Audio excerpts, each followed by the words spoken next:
ایک دولہا اپنی شادی والے دن قبر میں پہنچ گیا۔ آج کی اس ویڈیو میں ہم آپ کو سنانے والے ہیں کہ شادی اور جنازے کا یہ خوفناک واقعہ یہ پاکستان کے شہر کراچی کا ایک واقعہ ہے۔ ایک نوجوان کی شادی ہوئی اور رخصتی کا دن بھی آ گیا۔ کل رخصتی ہونی ہے اور آج رات میں صدقہ و خیرات کرنے کے بجائے، شکرانے کی نفل پڑھنے کے بجائے شیطان کی پیروی میں ڈانس پارٹیاں اور گانے کی محفلیں سجائی گئیں۔ رات بھر ادھم مچانے کے بعد، رات بھر حرام کام کرنے کے بعد جب فجر کی اذانیں شروع ہوئیں تو مسجد میں نماز کے لیے جانے کے بجائے لوگ سونے کے لیے چلے گئے۔ دولہا بھی اپنے بستر پر لیٹ گیا۔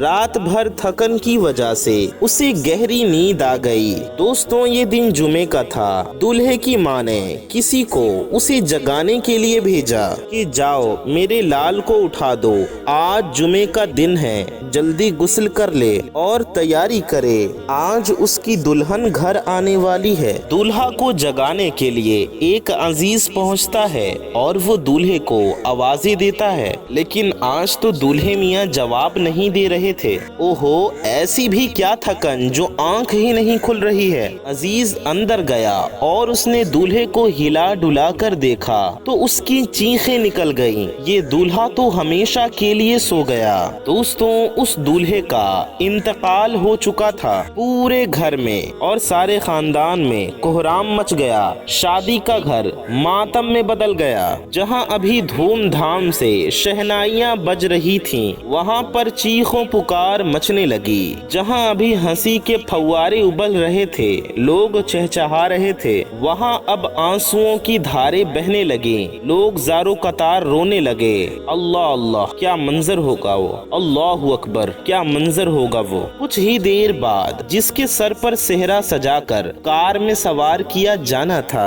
اس دولہے کو جنازے کی چارپائی پر سوار کیا گیا۔ جو باراتی شادی ہال میں جانے والے تھے وہ اب اس دولہے کو کندھے پر لاد کر قبرستان کی طرف لے گئے۔ اب سب قبرستان پہنچ چکے تھے، دولہے کو دفن کرنے لگے۔ اب وہ دولہا روشنی سے نکل کر اندھیری قبر کی طرف بڑھ رہا تھا۔ اب اسے پھولوں کی کرسیوں پر بیٹھنے کے بجائے کیڑے مکوڑوں کی ابھرتی ہوئی دہشتناک قبر میں رکھا جائے گا۔ اللہ اکبر! دیکھتے ہی دیکھتے سب نے اس دولہے کو قبر میں اتار دیا اور اب کوئی اسے نہ اس کے نام سے پکار رہا تھا، نہ کوئی اسے دولہا کہہ رہا تھا، سبھی اسے میت کہہ رہے تھے۔ دوستوں، موت کا کوئی بھروسہ نہیں کہ کب آ جائے، کسی کو اپنی موت کے بارے میں نہیں پتا، اس لیے ہمیں ہمیشہ موت کی تیاری کرنی چاہیے اور اللہ سے ڈرتے رہنا چاہیے اور مرنے سے پہلے اس کی تیاری کر لینی چاہیے۔ ہمیں اس زندگی میں زیادہ سے زیادہ نیکیاں کمانی چاہیے۔